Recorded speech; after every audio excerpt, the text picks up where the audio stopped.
فاسألوا أهل الذكر إن كنتم لا تعلمون.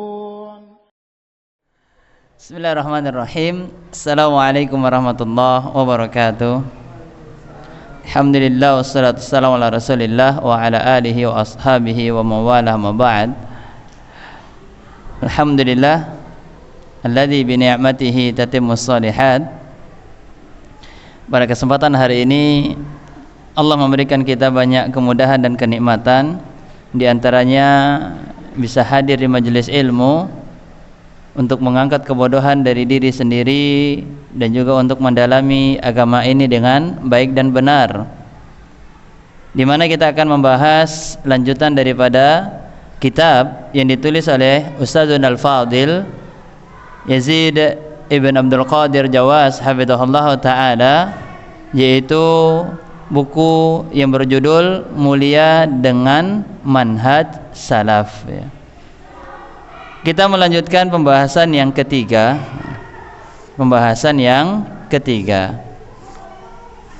Dari bab yang kelima, yaitu adalah memahami nas syar'i berdasarkan perkataan ulama salaf serta tafsir mereka dan pendapat yang dinukil dari mereka. Mereka di sini siapa? Yaitu ulama salaf. Yang menjadi rujukan di dalam memahami Al-Quran dan As-Sunnah adalah nas, teks Al-Quran maupun hadis yang menjelaskannya, pemahaman salafus saleh dan para imam yang mengikuti jejak mereka, serta dilihat arti yang benar dari bahasa Arab. Ini sudah betul-betul kaidah paten ini, ya, kaidah paten di dalam memahami nas, ya. Sekali lagi kita lihat, yang menjadi rujukan di dalam memahami Al-Quran adalah nas itu sendiri. Kita pengen memahami Al-Quran, kita cari ayatnya. Kita pengen memahami hadis, kita cari hadisnya yang menjelaskan hal tersebut.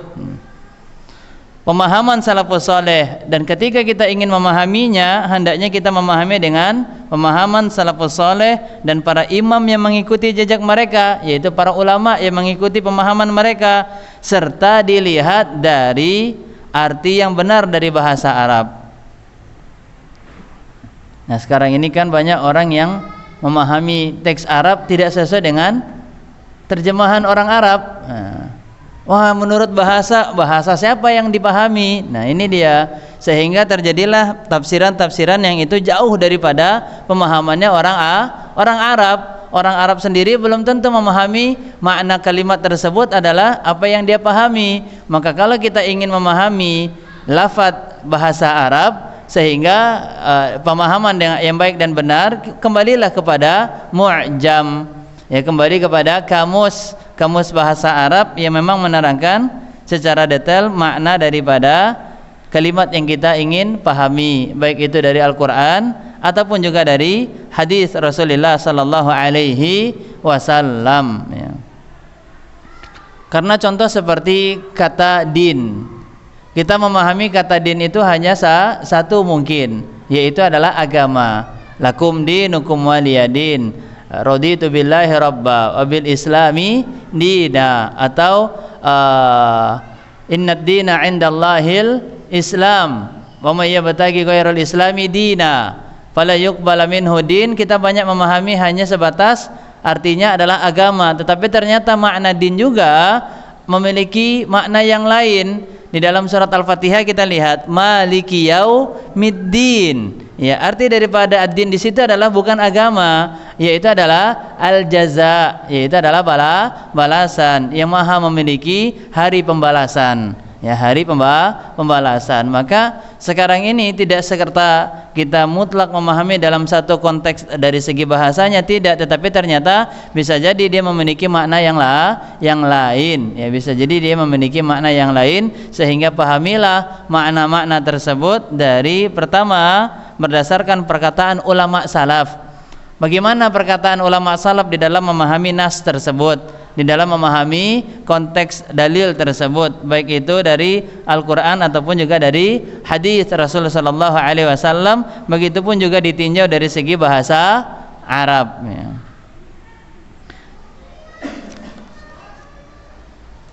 Oleh karena itu, hendaklah diketahui bahwa semua masalah baik dari akidah, ibadah, ahkam dan yang lainnya ya, sudah ditanyakan dan dipahami dan diamalkan oleh para sahabat, karena mereka adalah orang yang dibimbing oleh Rasulullah sallallahu alaihi wasallam. Maka kalau kita membahas akidah, kita kembalilah kepada pemahaman para sahabat, karena mereka sudah diterangkan secara jelas oleh Nabi sallallahu alaihi wasallam. Demikian juga kita kalau membahas tentang masalah kaifiyat, tata cara di dalam ibadah, kemudian ahkam, hukum-hukum di dalam Islam, apakah ini boleh atau ini tidak boleh, ini bagaimana caranya dan seterusnya, maka ini merujuklah kepada apa yang diamalkan dan dipahami daripada pemahaman dan amalan yang dikerjakan oleh para sahabat. Karena Rasulullah sallallahu alaihi wasallam telah membimbing mereka secara langsung, dan mereka adalah orang-orang yang diberi ilmu, orang-orang yang diberi ilmu. Sebagaimana Allah Subhanahu wa taala terangkan di dalam Al-Qur'an surah Saba ayat yang ke-6. Ya. Allah tabaraka wa taala berfirman, "Wa yaral ladzina utul ilma alladzi unzila ilaika min rabbika huwal haqq." Dan orang-orang yang diberi ilmu berpendapat bahwa wahyu yang diturunkan kepada Nabi Muhammad sallallahu alaihi wasallam dari Rabbmu itulah yang benar. Siapa mereka yang dimaksud dengan orang-orang yang diberi ilmu di sini?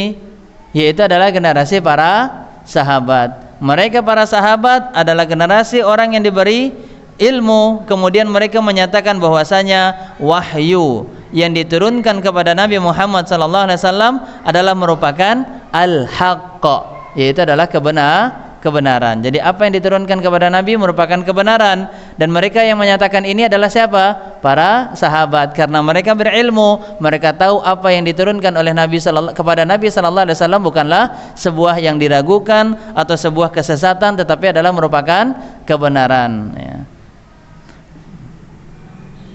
Imam Qatadah rahimahullah taala di dalam tafsir At-Tabari dan juga Jami' Bayanil Ilmi wa Fadli dengan sanad yang sahih ya, memberikan penjelasan bahwasanya orang-orang yang diberikan ilmu di dalam ayat ini adalah mereka para sahabatnya Nabi Muhammad sallallahu alaihi wasallam ya.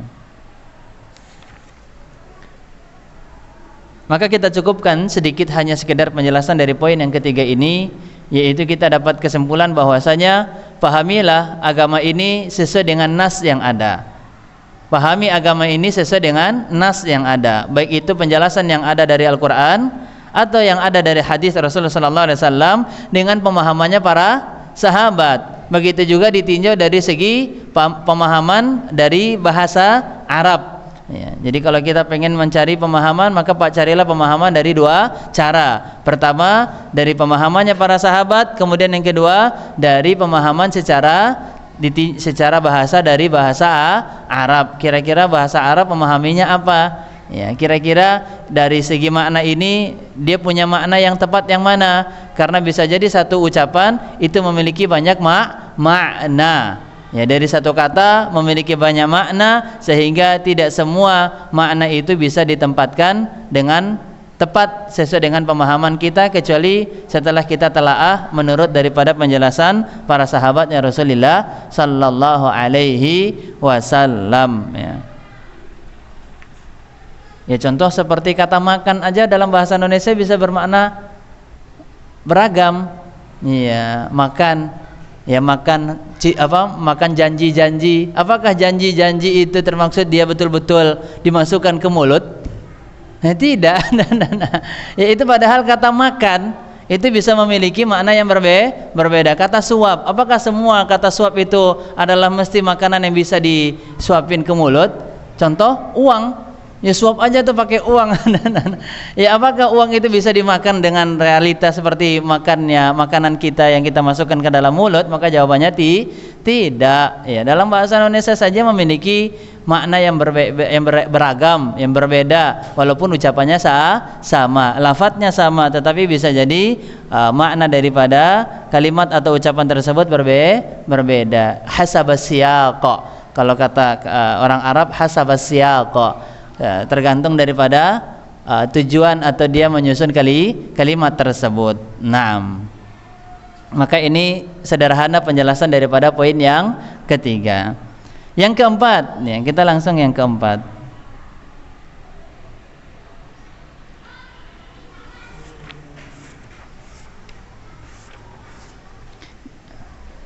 Ya, kita lihat bab yang kelima ini pembahasan tentang apa? Prinsip terpenting manhaj salaf di dalam akidah.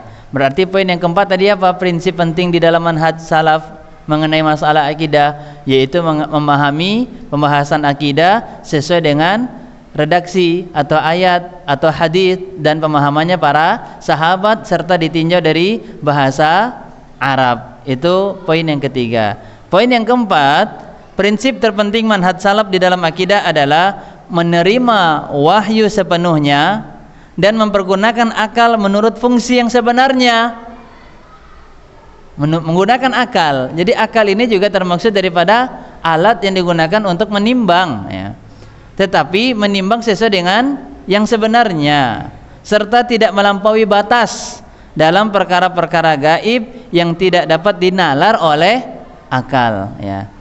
Yang tidak bisa dinalar, tidak semuanya perkara gaib itu bisa dinalar, atau perkara sesuatu fenomena alam yang kita lihat, kita takar dengan akal kita. Wah, di atas langit ada tulisan awan, ya, berbentuk lafaz Allah. Nah, ini kira-kira ada kejadian alam apa nih? Nih, semuanya diikatkan. Ya, kejadian itu dengan kejadian alam, diterka-terka. Wah, ini panas, tapi kok turun hujan? Jangan-jangan ada yang mati gantung diri. Ya subhanallah. Ya, semuanya diterka dengan kejadian alam dengan akalnya, maka tidak semua bisa diterka dan dipahami dengan nalar melewati akal, ya. Kalau tidak dapat dinalar oleh akal, maka jangan kita terka, dan inilah yang disebut dengan cocok logi, ya, artinya menerka sesuatu dengan bahasa, menerka sesuatu dengan angka, menerka sesuatu dengan warna, menerka sesuatu dengan kejadian alam dan seterusnya. Artinya dia mencocokkan sesuai dengan akalnya, padahal itu belum tentu dapat diterima oleh nalar akalnya, ya. Maka prinsip yang keempat itu adalah menerima wahyu sepenuhnya. Terima wahyu, walaupun nggak masuk akal menurut akal kita. Terima, kalau memang itu adalah firman-Nya Allah Tabaraka wa Ta'ala, maka wajib bagi kita untuk terima. Contoh seperti hukum potong tangan bagi mereka yang mencuri, potong rajam bagi mereka yang berzina, kemudian cambuk juga bagi mereka yang berzina, kemudian bunuh bagi mereka yang membunuh, ya, dan seterusnya. Kalau orang menggunakan akal di dalam memahami syariat Islam ini, maka dia akan mengatakan syariat Islam ini adalah kejam, sadis.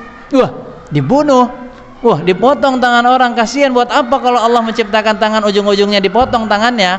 Lah, kalau kita tanyakan kembali kepada pencuri, ngapain dia gunakan tangannya diciptakan oleh Allah untuk mencuri dan seterusnya, padahal tujuan Allah menciptakan anggota tubuhnya adalah untuk kebaikan, untuk ibadah, untuk melakukan perkara yang dicintai dan diridhai oleh Allah Subhanahu wa Ta'ala, ya.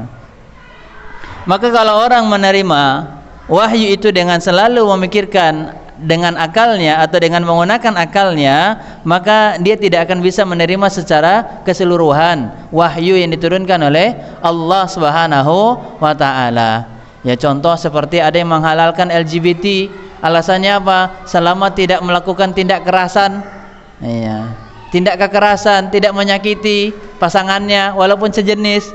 Fal'iyadzubillah, karena kemarin ada yang diskusi salah satu mahasiswa, ya, ketika dia ikut pelatihan, ya, kayak seminar dengan salah satu dosennya mengatakan apa? Boleh, ya, nikah atau pacaran dengan sesama jenis selama tidak melakukan tindak kekerasan. Nah, ini dia. Karena apa? Yang penting semuanya itu dibangun keridoan, di atas keridoan, di atas kasih sayang, di atas kecintaan, bukan di atas sifat kasar, bukan kebencian. Kalau memang ridho sama ridho, suka sama suka, ya berarti itu adalah fitrah. Ya bukan, itu tanda fitrahnya sudah rusak. Karena tidak mungkin fitrah itu dibangun di atas perkara yang dimurkai oleh Allah Subhanahu wa ta'ala. Maka wajib kita menerima wahyu, ya, sepenuhnya, kafah, ya, udkhulu fis silmi kafah, secara keseluruhan wajib kita menerima wahyu dan mempergunakan akal menurut fungsi sebenarnya, serta tidak melampaui batas dalam perkara-perkara gaib yang tidak dapat dinalar oleh akal. Ketika ada ketentuan dari Allah dan Rasulnya, hendaknya kita mendengar dan kita taat, sebagaimana dalil yang dikutip oleh Al-Ustadz Yazid hafizahullah ta'ala, An-Nur ayat 51. Innama kana qaulal mu'minin idza du'u ila Allahi wa rasulihi liyahkuma bainahum ay yaqulu sami'na wa ata'na wa ulaika humul muflihun. Ya, dalil yang kedua yang kita bahas. Ucapan orang-orang yang beriman yang apabila mereka diajak kepada Allah dan Rasulnya agar Rasul memutuskan perkara di antara mereka, hendaknya mereka berkata sami'na. Kalau sudah ada keputusan dari Rasul sallallahu alaihi wasallam di dalam masalah yang sedang mereka perselisihkan, hendaknya mereka berkata sami'na, kami dengar, tidak boleh kami cuek atau kami abaikan. Wa ata'na, dan kami taat. Kami taat artinya apa? Menjalankan, melaksanakan apa yang telah ditentukan oleh Nabi sallallahu alaihi wasallam. Jangan kami tinggalkan, tapi kami laksanakan. Kami taati artinya kami kerjakan, bukan kami tinggalkan. Wa ulaika humul muflihun, dan inilah mereka orang-orang yang beruntung. Siapa mereka yang beruntung? Yaitu mereka yang ketika bertikai, yang sedang terjadi perselisihan di antara mereka, mereka kembalikan kepada Allah, mereka kembalikan kepada Rasulnya sallallahu alaihi wasallam untuk menentukan permasalahan yang sedang mereka perselisihkan. Maka untuk bisa menjadikan permasalahan kita itu selesai, kembalilah kepada hukum yang telah ditetapkan oleh Allah di dalam Al-Quran dan hukum yang telah ditetapkan oleh Nabi Muhammad SAW di dalam hadis-hadisnya. Maka itulah orang-orang yang beruntung. Ketika sudah ditentukan oleh Allah dan Rasulnya, tidak juga kita boleh menghadirkan pilihan yang lain. Kalau begini bagaimana? Kalau begitu bagaimana? Kalau yang ini aja bagaimana? Kalau sudah ditentukan oleh Allah A, begitupun juga telah ditentukan oleh Nabi Muhammad SAW A, maka jangan kita hadirkan pilihan yang lain, opsi yang lain, karena ini adalah diantara sifatnya orang-orang munafik. Seolah-olah mereka jujur pengen melaksanakan opsi yang lain, tapi ternyata itu hanya sekadar apa? Kalau bahasa orang ciplak apa Pak? Ngeles aja. Ngeles. Mereka hadirkan opsi yang lain, pilihan yang lain, tujuannya adalah untuk ditinggalkan, bukan untuk dikerjakan. Sebagaimana orang-orang Bani Israel kita lihat bertanya kepada Nabi Musa tentang Baqarah, sapi seperti apa? Ya, bagaimana bentuknya? Apakah dipakai untuk bersawah atau tidak? Warnanya seperti apa? Padahal mereka hanya bertanya untuk mengetahui, tetapi tidak untuk diamalkan. Ya. Dan ini Allah tegaskan di dalam Quran surat Al-Ahzab ayat 36. Wa ma kana lil mu'minin wala mu'minah idza qadallahu wa rasuluhu amran ay yakuna lahumul khiyaratu min amrihim wa may ya'sillaha wa rasulahu faqad dhalla dhalalan mubina. Tidaklah pantas. Artinya apa ini Pak? Tidaklah pantas. Ya enggak sopan, nggak layak, nggak patut dikerjakan. Bagi siapa? Bagi laki-laki yang beriman, bagi perempuan yang beriman. Apabila Allah dan Rasulnya telah menetapkan suatu ketetapan, Allah sudah menetapkan suatu masalah ini boleh, Allah sudah menetapkan suatu masalah ini tidak boleh. Ya. Kalau Allah dan Rasulnya sudah menetapkan, ya, tidak pantas bagi orang yang beriman, baik laki-laki dan baik laki-laki ataupun perempuan, akan ada pilihan yang lain bagi mereka. tentang urusan mereka. Wa may ya'sillaha wa rasulah, dan siapa yang mendurhakai Allah dan Rasulnya. Arti mendurhakai Allah dan Rasulnya apa? Tidak melakukan apa yang telah ditentukan oleh Allah dan Rasulnya. Dia menyelisihi, dia mengingkari, ya. Dia mengambil pendapat yang berbeda selain daripada pendapat yang telah ditetapkan oleh Allah dan Rasulnya. Itulah makna daripada durhaka. Ya, durhaka itu artinya tidak mentaati apa yang telah ditetapkan oleh Allah dan Rasulnya. Siapa yang mendurhakai Allah dan Rasulnya, maka sungguh dia telah berada di dalam kesesatan yang nyata. Dia tersesat dengan kesesatan yang nyata. Maka orang yang sesat adalah orang yang menyelisihi ketetapan Allah dan Rasulnya sallallahu alaihi wasallam. Agar kita diselamatkan daripada kesesatan, agar kita senantiasa berada di atas petunjuk, di jalan yang baik dan benar, di jalan yang lurus, di atas kebenaran, maka hendaknya kita senantiasa mengikuti apa yang telah ditetapkan oleh Allah dan apa yang telah ditetapkan oleh Nabi-Nya Muhammad sallallahu alaihi wasallam. Kita lihat perkataan salah seorang ulama salaf terdahulu yang wafat pada tahun 124 Hijriah, yaitu Imam Muhammad bin Syihab Az-Zuhri rahimahullah ta'ala pernah berkata, hadis ini dikutip oleh Imam Al-Bukhari di dalam Kitab Tauhid. Minallah ar-risalah, risalah itu dari Allah. Wa 'alar rasul al-balagh, dan kewajiban Rasul sallallahu alaihi wasallam adalah hanya menyampaikan.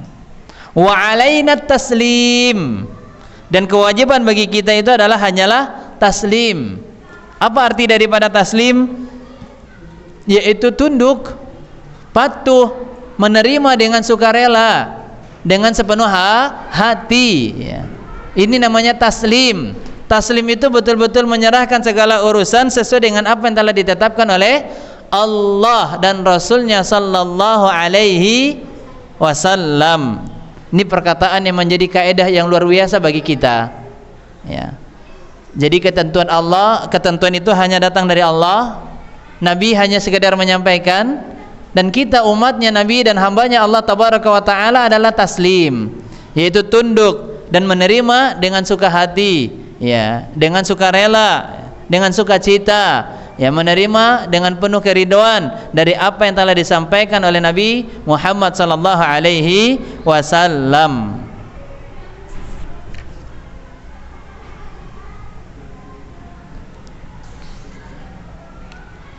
Orang-orang yang tidak menggunakan akalnya untuk menerima apa yang dibawa oleh Rasul, maka nanti akan dia disiksa oleh Allah dengan penuh penyesalan. Ya, halaman 189.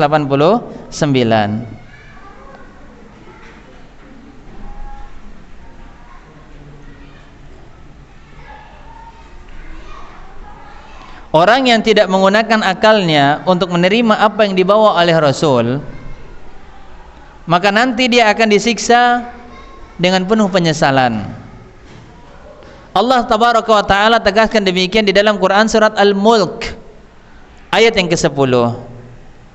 Wa qalu law kunna nasma' aw na'qil ma kunna fi ashabis sa'ir.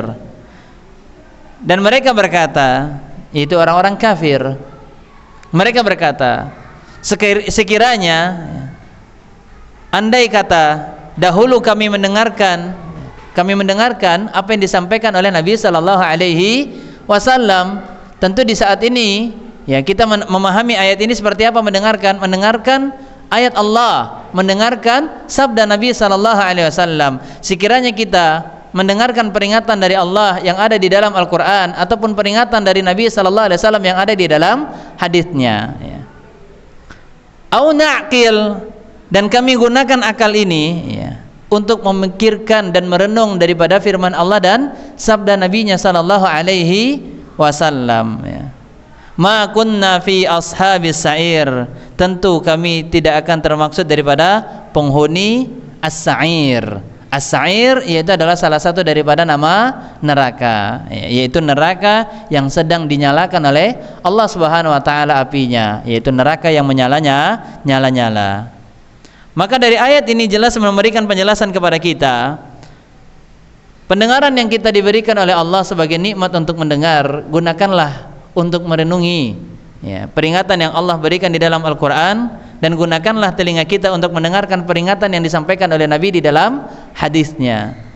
Ketika kita dianugerahkan akal oleh Allah Tabaraka wa Ta'ala, maka gunakanlah akal kita ini betul-betul di dalam merenungi firman Allah dan juga merenungi sabda Nabi-Nya Muhammad sallallahu alaihi wasallam. Ya, kita gunakan akal untuk merenungi, kita gunakan akal untuk memahami pemahaman yang baik dari firman Allah Tabaraka wa Ta'ala ataupun juga daripada sabda Nabi-Nya Muhammad sallallahu alaihi wasallam. Ya.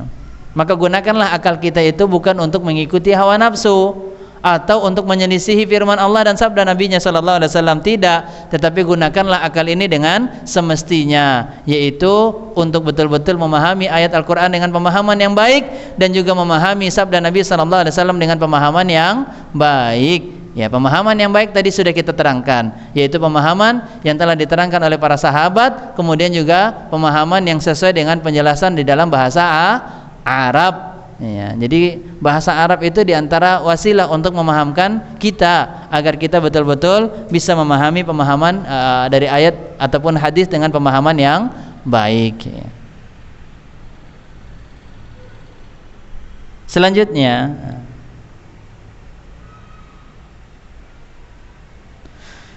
halaman 190 di bawah ayat yang tadi, surat Al-Mulk ayat 10. Penulis Al-Ustadz Yazid Hafizallah Ta'ala memberikan penjelasan syariat Islam memberikan nilai dan urgensi yang amat tinggi terhadap akal, memberikan nilai dan urgensi yang amat tinggi terhadap akal manusia. Hal itu dapat dilihat pada beberapa poin berikut ini ya. Dikutip ada 4 poin di sini ya oleh penulis yang berkaitan tentang bagaimana syariat Islam ini memberikan nilai yang tinggi dan urgensi yang amat tinggi terhadap akal manusia. Artinya akal ini adalah bagian tubuh yang mulia yang memiliki faktor yang baik, yang faktor yang sangat mempengaruhi bagaimana seseorang itu bisa baik di dalam ibadah atau baik di dalam memahami Al-Quran dan hadis. Ya, Al-Quran dan hadis ini yang disebut dengan apa, Pak? Tadi nas. Ya, nas itu adalah sumber dalil yang ada di dalam Al-Quran ataupun juga hadis. Jadi kalau kita disuguhkan dengan suatu masalah, kemudian kita tidak tahu penjelasannya di dalam Al-Quran ataupun hadis, maka kita tanyakan mana nasnya? Ya, mana nasnya? Artinya apa? Mana dalilnya? Baik itu dari Al-Quran ataupun hadis. Kalau ada Al-Quran dan hadis, apa step selanjutnya?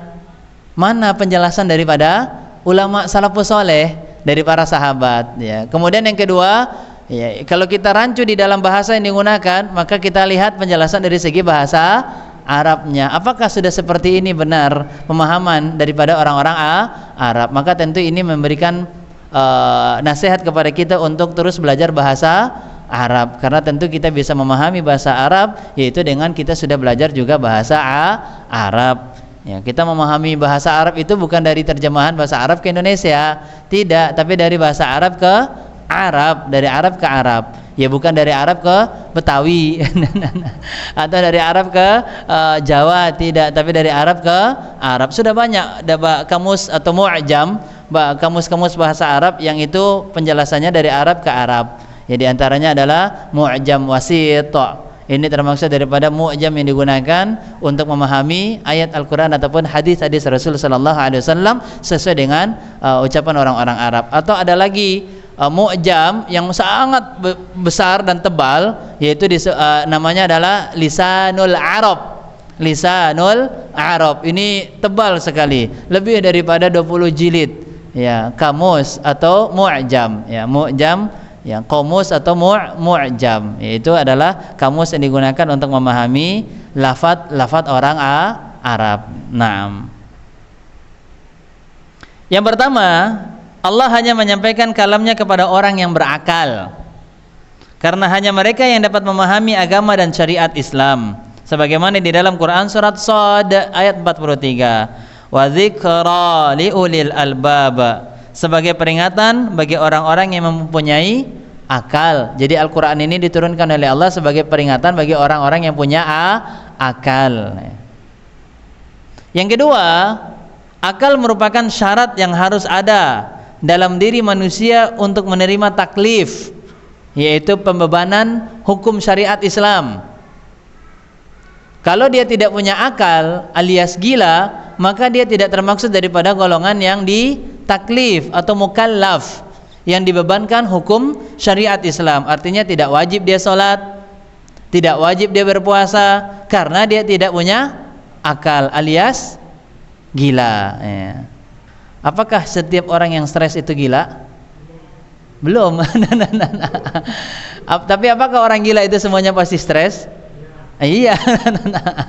Ya pasti stres. Buktinya ya dia nggak punya logika yang baik di dalam menyikapi apa yang dia lakukan di dalam keseharian. Dari makanannya, terkadang dia mengambil dari tempat yang tidak bersih, kemudian dia tidak menutup auratnya, terkadang dia berjalan tanpa menggunakan pakaian, dan seterusnya. Kadang-kadang dia berbicara sendiri. Makanya hati-hati nih orang-orang yang berbicara sendiri. Ya. Selanjutnya poin yang ketiga yang menerangkan tentang kedudukan akal itu sangatlah penting di dalam memahami syariat. Allah Ta'ala mencela orang yang tidak menggunakan akalnya. Misalnya celaan Allah terhadap ahli neraka tadi yang terdapat di dalam Quran surat Al-Mulk ayat yang ke-10 ya. Allah cela orang yang memiliki akal tapi dia tidak gunakan akalnya untuk memahami Al-Quran, memahami peringatan yang telah diberikan oleh Allah di dalam Al-Quran, ataupun memahami peringatan yang telah diberikan oleh Nabi SAW di dalam sunnah ataupun hadis-hadisnya. Kemudian yang keempat yang menerangkan tentang bahwasanya syariat itu memandang akal termaksud daripada yang memiliki kedudukan yang tinggi ya, adalah ya, penyebutan begitu banyak ya, proses dan anjuran berpikir di dalam Al-Quran. Jadi disebutkan di dalam Al-Quran itu banyak ya. Afala yatadabbarun, afala yatafakkarun, afala tatafakkarun ya. La'allakum tatafakkarun, la'allahum yatafakkarun ya. Liulil albab, ulil absar. Nah, ini adalah kalimat-kalimat di dalam Al-Quran yang menerangkan bahwasanya akal ini termaksud daripada bagian yang memiliki kedudukan tinggi daripada nikmat yang telah diberikan oleh Allah kepada tubuh manusia ya. Allah sebutkan banyak untuk memahami wahyunya ya, seperti tadabbur, tafakkur, ta'aqul dan yang lainnya. Kalimat seperti la'allakum tatafakkarun, mudah-mudahan kalian berfikir, atau afala ta'qilun, apakah kamu tidak berakal? Artinya tidak berakal di sini apa? Tidak memahami dengan akalmu apa yang telah diperintahkan oleh Allah ya, di dalam Al-Qur'an. Ya, afala yatadabbarun Al-Qur'an, apakah mereka tidak mentadabburi Al-Qur'an atau merenungi isi daripada Al-Qur'an ya. Tadabbur ini adalah diantara perbuatan akal atau amalan akal. Tadabbur yaitu berupaya memahami dengan jelas makna dan faidah yang terkandung di dalam ayat Al-Qur'an. Upaya untuk memahami dengan jelas dan benar penjelasan dari apa yang ada di dalam ayat Al-Quran, itu namanya tadabbur. Itu pemahaman yang jelas. Tapi kalau pemahamannya tidak jelas, bukan tadabbur. Apa namanya? Kabur. Atau yang selanjutnya ngawur. Iya, kabur. Kabur itu sesuatu yang nggak jelas. Waduh, kabur nih penglihatannya.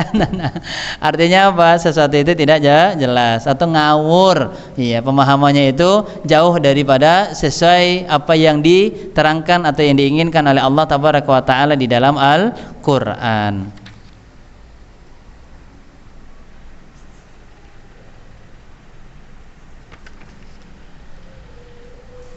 Baik, secara singkat halaman 193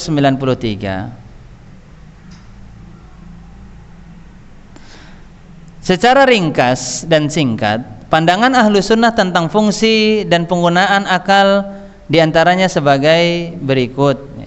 Pertama, syarat didahulukan atas akal karena syariat itu maksum sedangkan akal tidak maksum ya. Syariat didahulukan terlebih dahulu, baru akal. Jadi jangan kita langsung memahami syariat ini dengan akal. Oh, kayaknya nggak masuk akal nih, ya.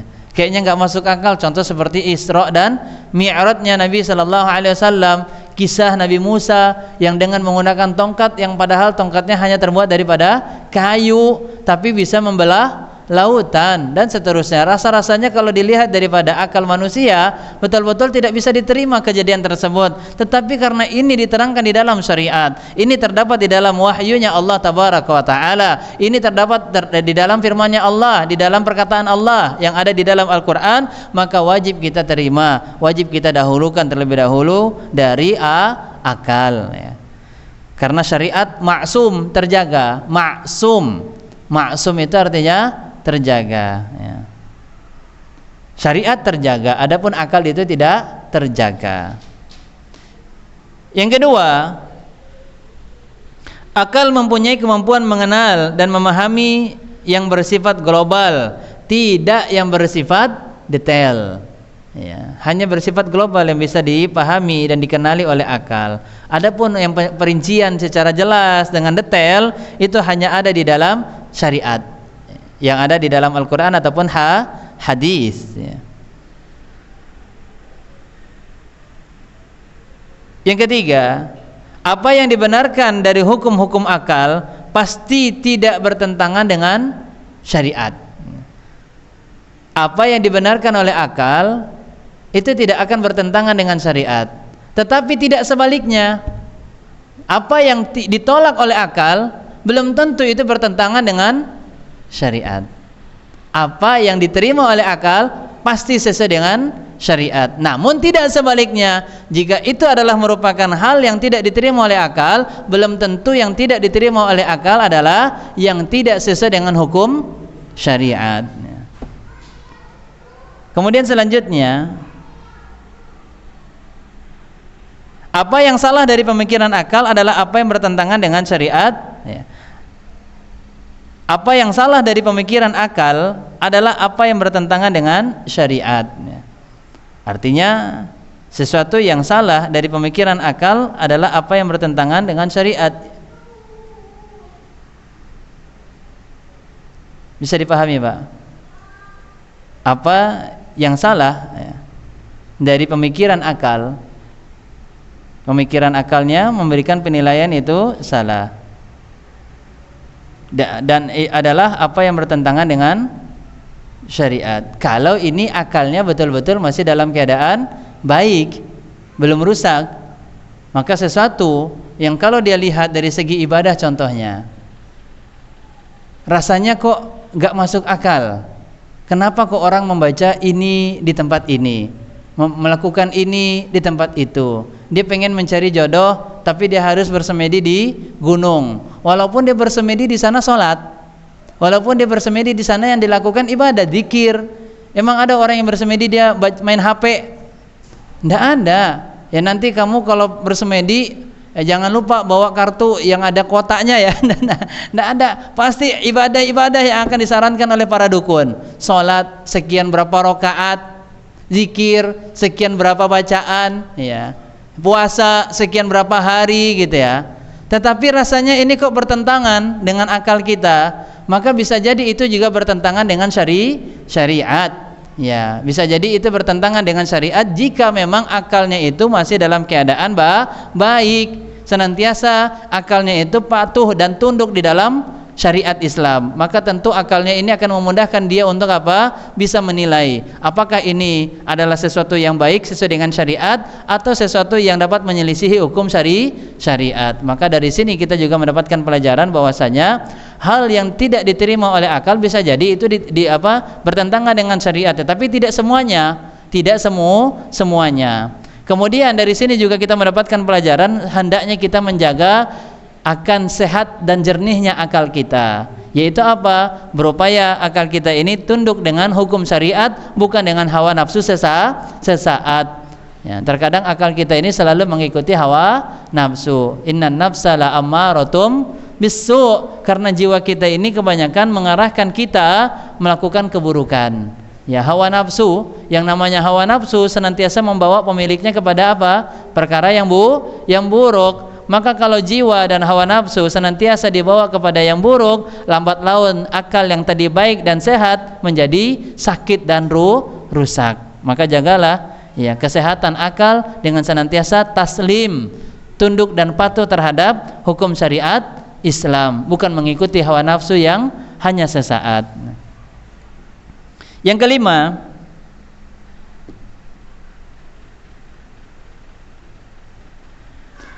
penentuan hukum-hukum tafsiliyah ya. Hukum-hukum ahkam tafsiliyah, hukum-hukum yang tafsil, yang terperinci ya. Seperti wajib, haram dan seterusnya adalah hanya berada sebagai hak prerogatif atau prerogatif, hak mutlak dari syariat. Hak mutlak yang dimiliki di dalam syariat. Artinya untuk bisa menentukan ini hukumnya halal, ini hukumnya haram, ini adalah perintah, ini adalah larangan, ini perkara yang wajib dilakukan, ini perkara yang tidak boleh dilakukan. Untuk bisa mengeluarkan hukum tersebut bukanlah dari lisan manusia, tetapi dari hukum syariat Islam. Ya, kita kalau pengen katakan ini halal, ada nggak penjelasan dari hukum syariat menerangkan halal? Oh, kita menerangkan ini boleh. Ya, dan sering kita rancu di dalam hukum-hukum muamalah.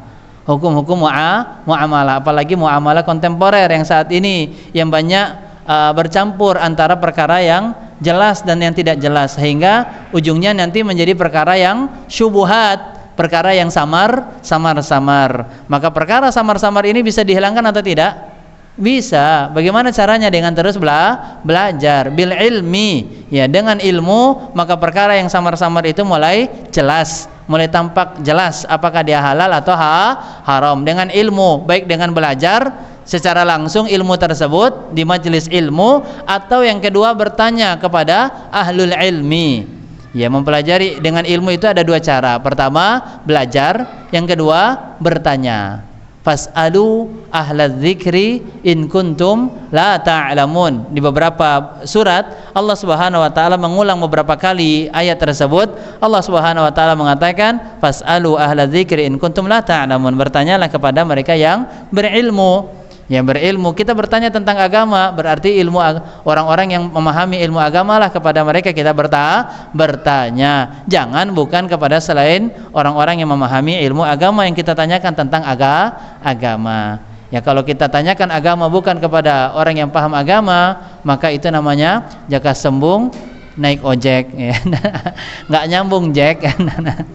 Baik, maka kalau kita pengen bertanya kepada tentang agama, bertanyalah kepada ahlud din, ahlul ilmi, orang-orang yang memahami agama. Kemudian yang keenam, akal tidak dapat menentukan hukum tertentu atas sesuatu sebelum datangnya wahyu. Walaupun secara umum ia dapat mengenal dan dapat memahami yang baik dan buruk. Akal ini sebenarnya secara fungsi dia sudah bisa memahami mana yang baik dan mana yang buruk. Seperti anak-anak kita, ya, dengan api, dia tahu itu buruk atau tidak? Tanpa kita katakan api itu bisa membakar, dapat membahayakan, mereka pun sebenarnya dengan menggunakan akalnya itu bisa memahami benda-benda tajam yang lain-lainnya itu bisa memberikan mudarat, memberikan dampak yang buruk kepada mereka, dan ketika mereka menggunakan akalnya ya. Sebenarnya akal ini bisa mengenal dan memahami yang baik dan buruk, tetapi dia bukan dijadikan sebagai alat utama untuk bisa memahami atau menentukan hukum. Tetapi alat utama, landasan utama untuk menentukan hukum yaitu adalah wahyu. Ya. Sumber utama untuk menentukan wahyu itu adalah wahyu. Adapun akal hanyalah sebagai alat, wasilah untuk bisa memahami wahyu dan mengeluarkan hukum. Ya. Jadi akal bukan yang mengeluarkan hukum, tetapi akal adalah alat untuk bisa memahami hukum. Sumber hukum itu adalah wahyu. Yang kita sebut tadi apa? Nas. Ya, yang kita sebut tadi nas. Ya. Yang ketujuh, balasan atas pahala dan dosa ditentukan syariat, bukan ditentukan oleh akal. Yang kedelapan, Janji surga dan ancaman neraka sepenuhnya ditentukan oleh syariat, bukan ditentukan oleh akal. Terkadang kita melihat orang ini, Masya Allah, tabarakallah ibadahnya, akhlaknya, muamalahnya sangat bagus dan baik ya. Tidak pernah dari tutur katanya dan sikapnya itu menyakiti orang lain ya.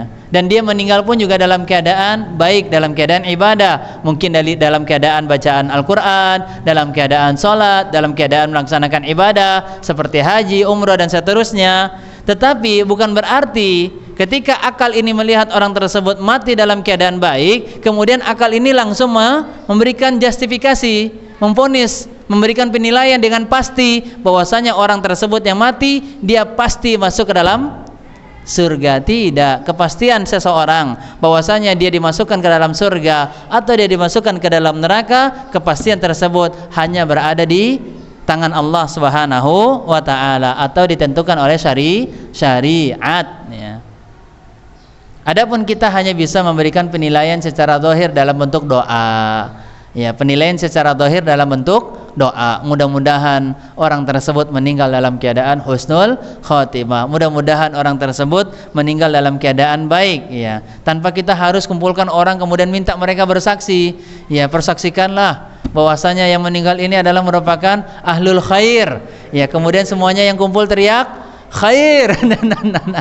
Ya, isyhadu bi annahu min ahlil khair. Kemudian semuanya serempak dengan teriak menyatakan orang tersebut apa? Khair. Ya, tidak. Kita nggak bisa memberikan justifikasi, tidak bisa memberikan vonis dengan pasti bahwasanya orang tersebut pasti merupakan ahlul khair. Ya, kita bersaksi iya, tetapi bukan memberikan kepastian. Kita bersaksi hanya sebagai bentuk doa, bentuk harapan. Mudah-mudahan dengan kebaikan yang dilakukan di dalam perkara dunia atau selama hidup dia di dunia, mudah-mudahan dengan demikian pun juga dia dinilai baik oleh Allah Subhanahu wa taala sehingga dia mendapatkan kebaikan yang banyak di sisi Allah, baik itu kebaikan yang ada di dalam alam barzah ataupun juga di dalam kehidupan dia nanti di akhirat kelak. Ya, adapun kita hanya bisa memberikan penilaian secara zahir dengan doa dan harapan, tetapi tidak memberikan vonis, justifikasi secara pasti bahwasanya orang itu pasti begini dan pasti begitu.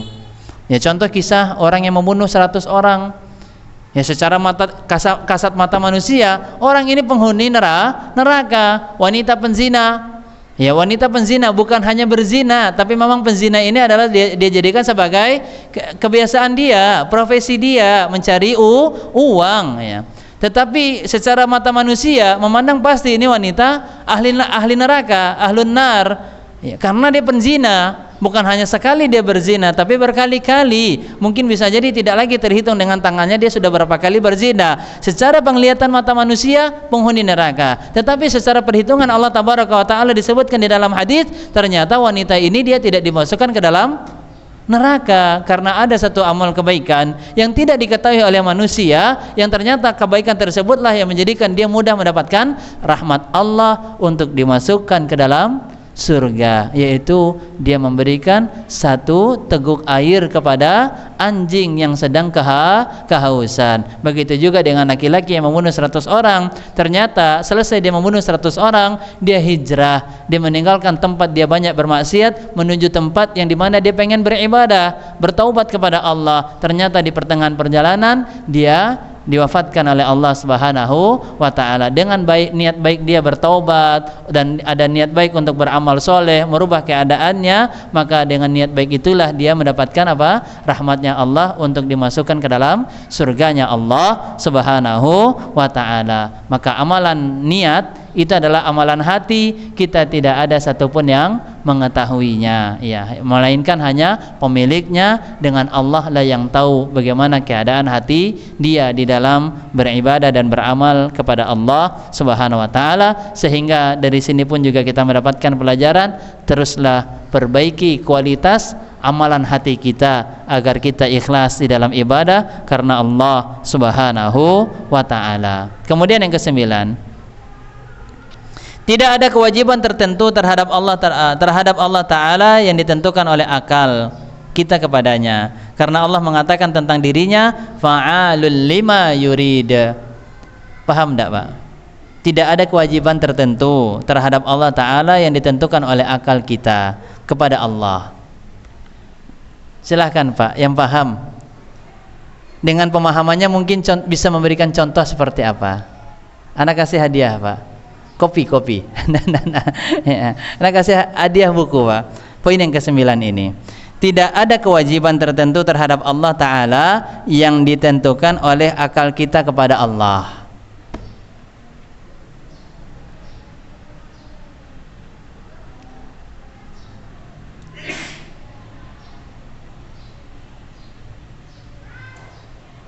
Silahkan Pak.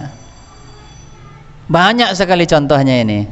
Dan ini sering ditanyakan mereka oleh orang-orang ateis, ya, orang-orang liberal, untuk menyelewengkan akidah yang sahih, untuk menghadirkan tahrif, ta'til, ya, dan takwil yang batil. Fadol Ustaz Hafian. Masya Allah. Bibirnya tadi kayaknya udah mulai bergerak-gerak. Ingin memberikan contoh aja. Sering ditanyakan, bahkan mungkin oleh anak-anak kita juga sering ditanyakan. Yang ini menjadikan orang tua tuh kelabakan, susah untuk menjawabnya. Nggak, itu sudah ada.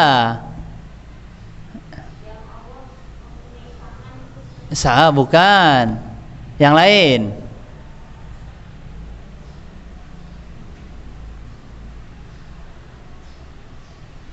Banyak sekali contohnya. Kenapa kok begini tapi kok begitu? Ini cluenya. Ya apa contohnya? Iya, berkaitan tentang takdir ini. Iya. Kenapa kok begitu tapi kok begini gitu. Ini kita mencoba untuk menggunakan akal kita, ya, agar bisa berada di tempat yang tepat menggunakan akal. Bismillah. Contoh, kenapa kok Allah menciptakan bumi tapi sudah itu dihancurkan lagi? Kenapa Allah menciptakan iblis tapi tujuannya mengganggu manusia, ya? Kenapa Allah menciptakan manusia tapi masing-masing manusia itu sudah ditentukan, dia dimasukkan ke dalam surga dan dimasukkan ke dalam neraka. Lah berarti kan Allah nggak adil nih, nggak sayang sama manusia. Kenapa kok dia menciptakan tapi ujung-ujungnya disiksa? Di mana sifat adilnya Allah Tabaraka wa Ta'ala? Ini dia. Terkadang kita berpikir seperti itu, ya. Berpikir demikian. Kita membawa akal kita, lah kenapa begini, kenapa begitu, dan seterusnya. Dan ini menempatkan akal bukan pada tempatnya. Karena kita sedang berbicara tentang kekuasaannya Allah Tabaraka wa Ta'ala, ya. Siapa yang menciptakan Allah? Apakah ada Allah sebelum Allah? Dan seterusnya. Ya, banyak sekali pertanyaan-pertanyaan yang itu ditanyakan oleh orang-orang liberal, orang-orang ateis, ya, sehingga akhirnya mereka tidak lagi beriman kepada Allah, bahkan meyakini bahwasanya tidak ada Tuhan yang hendaknya mereka sembah. Artinya memang tidak ada Tuhan sudah, karena manusia itu tercipta begitu saja. Seperti bumi ini pun juga demikian, tercipta begitu saja tanpa ada kesengajaan. Padahal bumi ini dicipta dalam bentuk dengan disengajakan oleh Allah Tabaraka wa Ta'ala dengan tangannya. Manusia pun demikian, diciptakan oleh Allah dengan tangannya, dan seterusnya. Yang kita sebut di dalam takdir, yang terdapat di dalam Al-Lauh Al-Mahfud. Ya, semuanya ini sudah ada di dalam takdir yang telah ditetapkan oleh Allah Subhanahu wa Ta'ala. Maka ini dia yang ke-9, untuk akal kita tidak ada kewajiban, ya, terhadap Allah Tabaraka wa Ta'ala yang ditentukan oleh akal. Contoh tadi betul, ya, menggunakan Allah tangan kanan. Ini apa-apalah, anak kasih hadiah. Masya Allah, fadal. Barakallahu fiik, ya. Ya, silakan Ustaz, tadi ada yang dibalik hijab, Ustazah atau mungkin jamaah akhwat yang menjawab tadi, Allah memiliki tangan, ya. Lah kalau Allah memiliki tangan, seperti apa tangannya Allah, ya? Terus dalam hadis yang sahih disebutkan bahwasanya Allah memiliki kedua tangannya adalah tangan kanan. Lah gimana ya? Dia membawa akalnya. Lah kedua-duanya tangan Allah itu tangan kanan gimana gitu. Sedangkan kita tangan manusia itu ada kanan dan kiri. Lah kalau kedua-duanya tangan Allah tangan kanan, seperti apa bentuknya? Tangan kedua-duanya tangan kanannya yang Allah Subhanahu wa taala miliki. Maka ini adalah ranah kekuasaannya Allah Subhanahu wa taala yang tidak patut akal itu masuk di dalamnya. Tidak patut akal itu masuk di dalamnya karena ini adalah ranah kekuasaan dan kemuliaan yang dimiliki oleh Allah Tabaraka wa taala. Makanya di sini dikutip oleh Al-Ustaz Yazid hafizallahu taala, Quran surat Al-Buruj ayat 16. Fa'alul lima yurid. Maha kuasa berbuat apa saja yang dikehendaki dan diinginkan oleh Allah Tabaraka wa taala. Sudah Allah pengen menciptakan bumi kemudian dia pengen menghancurkan. Ya sama seperti orang punya rumah. Dia melihat rumahnya ini ada sesuatu yang kurang, buruk. Kemudian dia pengen menghancurkan. Apa urusan kita yang enggak punya rumah itu? Ya dia punya rumah pengen dihancurin, pengen dibangunin, pengen dibiarin, ya biarkan. Itu dia punya rumah. Dan bumi ini milik siapa? Milik Allah Tabaraka wa taala. Lillahi ma fis samawati wa ma fil ard. Manusia ini punya siapa? Punya Allah. Inna lillah wa inna ilaihi rajiun. Allah pengen menghidupkan, Allah pengen kembali mematikan, Allah pengen kembali hidupkan, Allah kembali pengen memasukkan dia ke dalam surga ataupun neraka. Itu semuanya di bawah kehendak dan keinginan Allah Subhanahu wa taala. Sehingga di dalam perkara yang memang itu adalah merupakan kehendak Allah, keinginan Allah, akal manusia tidak bisa masuk di dalam ranah tersebut. Dan bahkan bukan tidak bisa, tidak boleh masuk ke dalam ranah tersebut ya.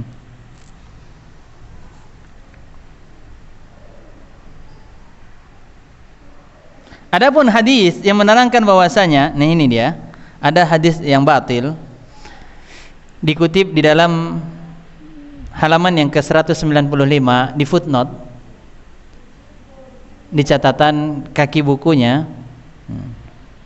Ada lebih dari 300 hadis yang berkaitan dengan akal yang biasa digunakan oleh mutakallimin, oleh ahlul falsafah, ahlul kalam ya.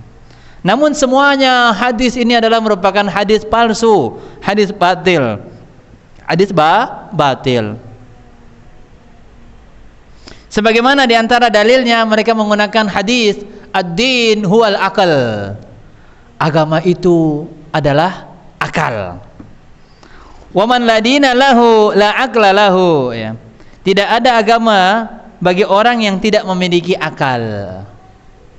Artinya dia jadikan di dalam memahami agama ini yaitu sesuatu yang sesuai dengan akal pikirannya. Dan ini adalah hadis batil ya. Syekh Al-Albani rahimahullah taala ya, mengawali kitab Silsilah al-Hadits ad-Dha'ifah wal Mawdu'ah nomor 1 ya, hadis yang pertama di dalam kitab Silsilah, kumpulan hadis-hadis dhaif dan hadis-hadis palsu ya, dengan lafaz ini,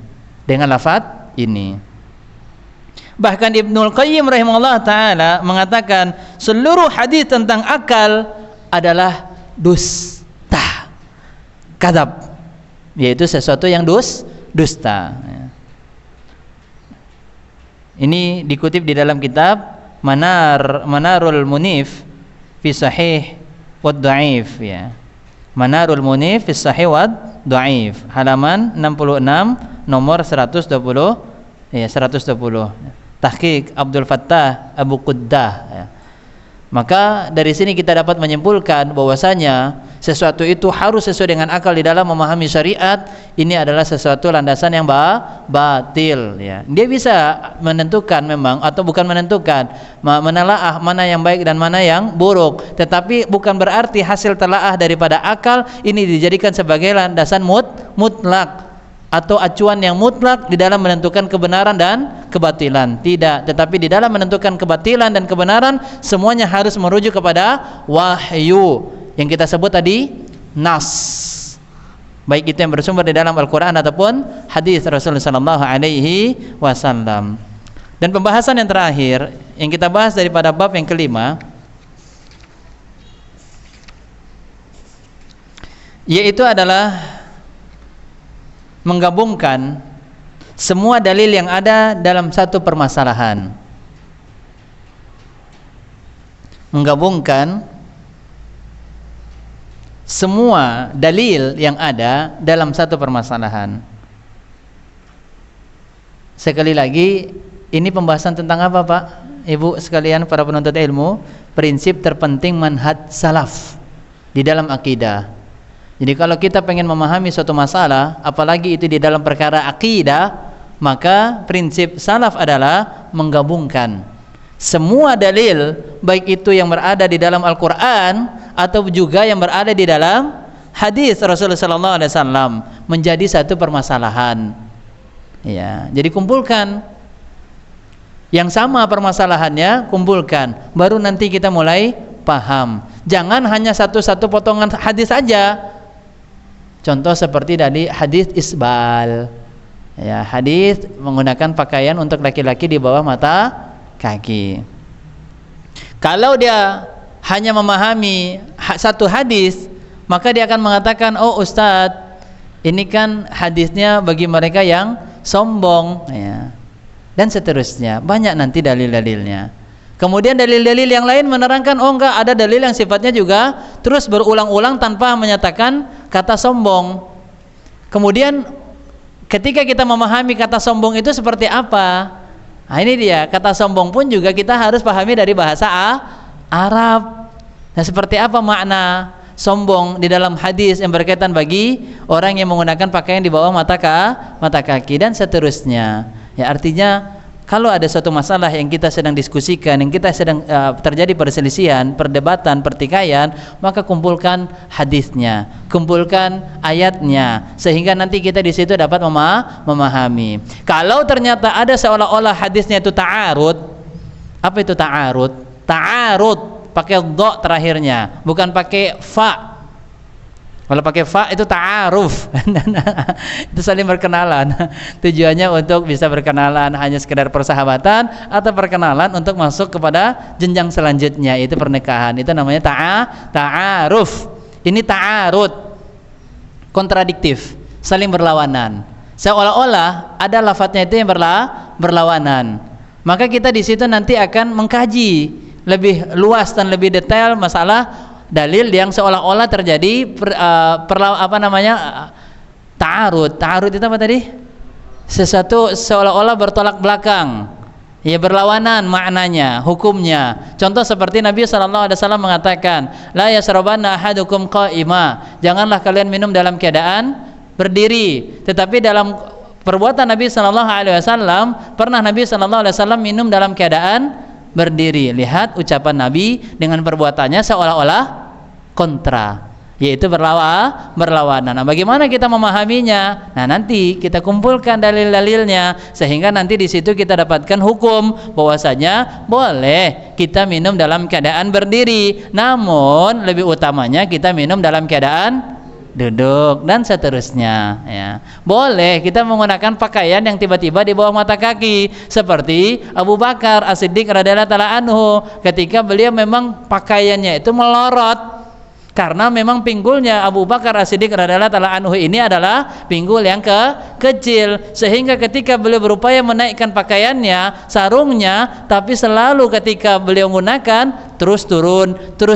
Kemudian apa kata Nabi SAW ketika ditanya oleh Abu Bakar As-Siddiq, apakah aku termaksud daripada orang yang sombong di dalam berpakaian ini ya Rasulullah? Maka apa kata Nabi SAW? Sungguh engkau bukan termaksud daripada orang yang sombong. Dan ini rekomendasi dari Nabi SAW hanya kepada Abu Bakar. Adapun kepada kita bagaimana? Apakah kita termaksud daripada orang yang sudah mendapatkan rekomendasi dari Rasulullah SAW? Adapun rekomendasi daripada ustadz kita, ini bukanlah rekomendasi mutlak yang bisa menentukan suatu hukum, tetapi untuk bisa menentukan suatu hukum hendaknya kita kembali kepada sumber agama, yaitu wahyu atau yang kita sebut tadi nas. Kumpulkan dalil-dalilnya, ya, yang ada di dalam satu permasalahan. Contoh seperti, mohon maaf, saat ini kita lagi sedang sibuk pembahasan masalah hukum musik, ya. Coba lihat mana dalil-dalilnya. Siapa yang mengatakan halal musik itu?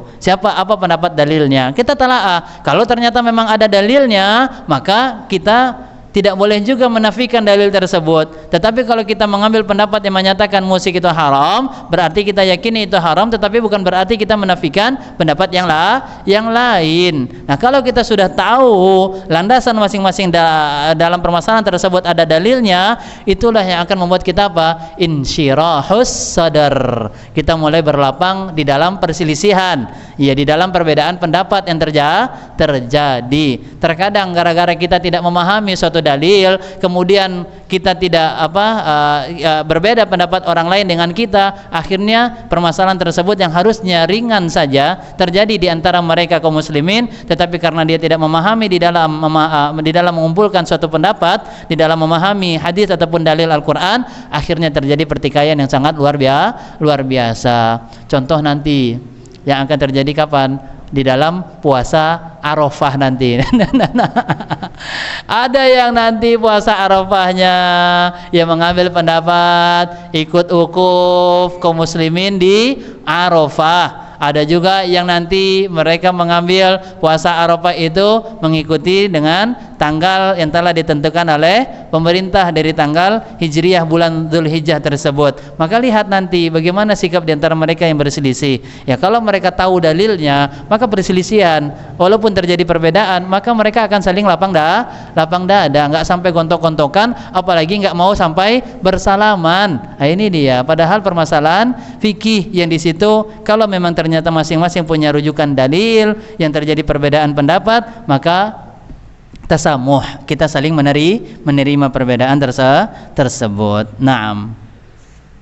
Maka ini mungkin awal muqaddimah dulu dari poin yang kelima, yaitu menggabungkan, mengkorelasikan semua dalil yang ada di dalam satu permasalahan. Wallahu ta'ala a'la wa a'lam. Karena waktu kita sudah habis, demikian yang bisa kita bahas, dan insyaallah di pertemuan selanjutnya kita akan melanjutkan pembahasan yang kelima ini.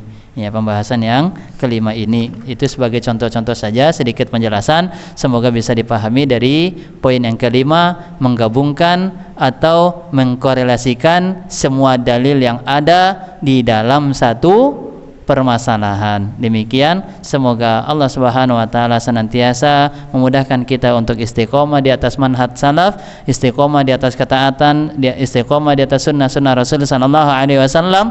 Semoga Allah Subhanahu wa taala senantiasa menghiasi dengan indah akhlak-akhlak dan adab kita. Semoga Allah Subhanahu wa taala menerima segala ibadah kita, mengampuni segala dosa kita, mengijabah segala doa kita. Semoga Allah Subhanahu wa taala menjaga iman kita dari segala fitnah dan segala musibah. Semoga kita semuanya diwafatkan dalam keadaan husnul khatimah dan dikumpulkan bersama orang-orang yang soleh, para nabi, para rasul, syuhada di dalam surganya Allah Subhanahu wa ta'ala. Wa sallallahu ala nabiyyina Muhammadin wa ala alihi wa sahbihi wa sallam. Wa akhiru da'wana anil hamdulillahi rabbil alamin. Subhanakallahumma wa bihamdika asyhadu an la ilaha illa anta astaghfiruka wa atubu ilaik. Jazakumullahu khairan. Assalamualaikum warahmatullahi wabarakatuh.